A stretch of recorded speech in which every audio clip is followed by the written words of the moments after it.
Halo semua, selamat datang di channel kami, Jurnal Kriminal bersama saya Atika Walo. Bagi Anda yang menyukai pembahasan tentang kasus-kasus kriminal, misteri, horor, kami sengaja membangun channel ini untuk Anda. Jangan lupa untuk mendukung channel kami dengan cara subscribe, like, komen, dan share ke media sosial yang Anda punya. Kasus pembahasan hari ini yaitu seorang pembunuh berantai berdarah dingin dari Korea Selatan yang memakan korban sebagian besar adalah pekerja seks, dan ia juga mengklaim bahwa dirinya adalah seorang kanibal.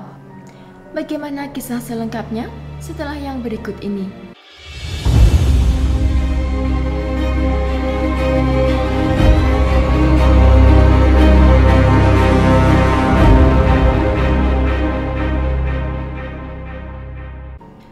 Yo Yong-chul lahir pada 18 April 1970 dan dibesarkan dalam keluarga yang memiliki perekonomian yang cukup baik, bahkan keluarganya juga sangat religius. Dia pernah menikah pada tahun 1992 dan dari pernikahan tersebut ia memiliki seorang anak laki-laki. Tetapi istrinya meninggalkan dirinya saat Yo berada di penjara karena dakwaan pemerkosaan. Sebelum tertangkapnya dalam kasus besar ini, Yo pernah dihukum sebanyak 14 kali dalam beberapa tuduhan yang berbeda sejak ia lulus SMA. Dari September 2003 sampai Juli 2004, Yo telah membunuh beberapa warga senior yang kaya dengan membobol rumah mereka dan menyerang mereka menggunakan hammer. Untuk menutupi kejahatannya, Yo membuat adegan kejahatan tersebut seperti layaknya terjadi perampokan. Namun polisi segera menyadari bahwa tidak ada uang atau harta benda yang hilang dari rumah korban. Dalam pengakuannya, Yo telah menghabisi sebanyak 26 orang dan Yo juga mengaku bahwa dia memakan sebagian organ dari korbannya untuk membersihkan ruh mereka.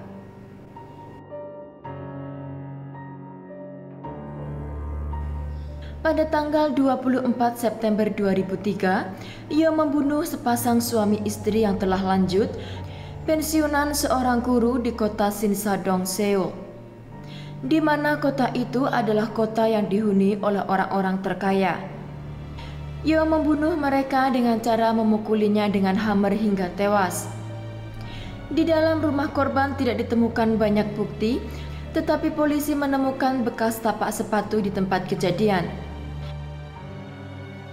Pada tanggal 9 Oktober 2003, Yo membobol rumah lain di kota Seoul, tepatnya di Gugidong, dan membunuh 3 anggota keluarga Ko menggunakan senjata yang digunakan untuk membunuh korban sebelumnya.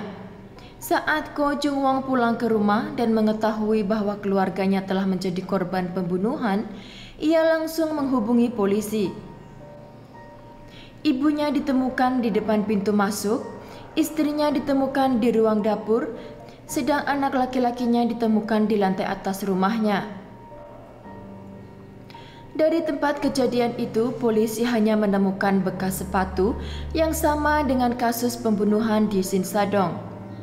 Pada tanggal 16 Oktober 2003, Yo melakukan pembunuhan di Samsedong, Seoul dengan menyeret wanita tua ke dalam kamar mandi, lalu ia menyerangnya dengan menggunakan hammer. Dalam investigasi kali ini, polisi menemukan bekas tapak sepatu berada di atas mesin AC di luar rumah korban. Karena polisi menemukan tapak sepatu yang sama dan luka serangan kepada korban, polisi menyimpulkan bahwa pelaku dari pembunuhan tersebut adalah orang yang sama. Pada tanggal 18 November 2003, Yo membobol kembali rumah warga yang tinggal di Yahwedong, Seoul. Dalam rumah tersebut, Yo membunuh Mr. Kim yang berusia 87 tahun dan pembantunya Bai yang berumur 50 tahun dengan menggunakan pisau. Setelah melakukan pembunuhan kepada mereka, Yo membakar rumah Kim dengan tujuan untuk menghilangkan barang bukti. Polisi yang melakukan investigasi dalam kasus Mr. Kim, mereka mengira bahwa kejadian itu adalah perampokan yang berakhir pembunuhan. Bagaimanapun, polisi masih mendapatkan bekas tapak sepatu di dalam rumah Mr. Kim yang sama seperti di rumah korban-korban sebelumnya. Penyelidikan mulai diintensifkan dalam kasus pembunuhan di kota tersebut. Yo merubah targetnya pada wanita pemijat dan wanita pekerja seks. Pada Januari 2004, Yo ditangkap atas tuduhan pencurian kecil, tetapi dia dibebaskan 2 hari kemudian.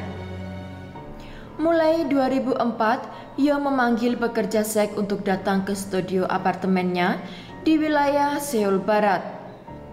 Setelah wanita-wanita itu mendapat bayaran dan bersiap-siap untuk keluar dari apartemennya, Yo memukul mereka hingga tewas. Kemudian para korbannya dimutilasi untuk menghilangkan identitas mereka. Dan jasad mereka dimasukkan ke dalam kantong sampah dan dicampur dengan kimchi agar tidak menimbulkan bau yang menyengat. Polisi menemukan 11 mayat dari gunung di belakang kuil Bongwon setelah penangkapannya.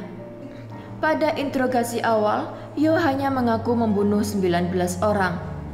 Pada tanggal 18 Juli 2004, dia mengakui pembunuhan tambahan kepada seorang pedagang kaki lima yang berusia 44 tahun. Dan akhirnya pada 19 Juli 2004, ia mengaku membunuh 26 orang. Walaupun Yo telah mengakui begitu banyak korban yang telah ia bunuh, polisi masih meragukan hal itu karena kurangnya bukti dan informasi yang mereka dapat. Pada hari Kamis, hujan sedang mengguyur di barat daya Seoul. Yo keluar dari rumahnya untuk mencari korban. Ia membunuh dengan cara menikam beberapa wanita yang keluar larut malam di area tersebut. Pada Februari 2004, Yo mengaku membunuh seorang wanita muda yang bekerja di sebuah toko pakaian. Di Korea Selatan, pekerja seks merupakan pekerjaan yang dilarang oleh pemerintah. Tetapi beberapa tahun sebelum Yo melakukan kejahatannya, pemerintah membolehkan membuka panti pijat, bahkan menerima suap dari mereka yang membuka usaha tersebut. Pada akhirnya, salah satu panti pijat telah kehilangan beberapa pekerjanya. Sampai panti pijat itu menerima panggilan telepon yang meminta seorang pekerja untuk datang ke rumahnya. Tetapi panggilan telepon itu dilakukan dari HP seorang wanita yang telah menghilang beberapa saat lalu. Pemilik panti pijat itu mengenali nomor yang digunakan pelaku, lalu mereka segera menghubungi polisi. Polisi pun melakukan penjebakan kepada Yo dengan cara mengirimkan karyawan yang sudah di-booking oleh Yo, melakukan pertemuan di tempat yang Yo telah tentukan, lalu polisi pergi ke tempat tersebut sebelum Yo tiba di sana.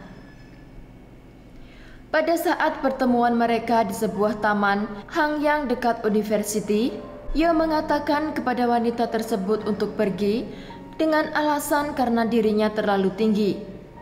Yo memiliki kebiasaan mencari korban dengan ciri-ciri kurus dan pendek agar mempermudah dirinya saat membunuh mereka.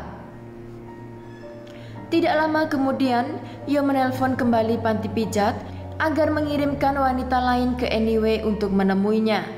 Yo akhirnya ditangkap oleh karyawan panti pijat, lalu polisi datang dan menangkapnya. Saat penangkapannya itu, Yo berpura-pura mengalami epilepsi, lalu ia menggunakan kesempatan itu untuk melarikan diri.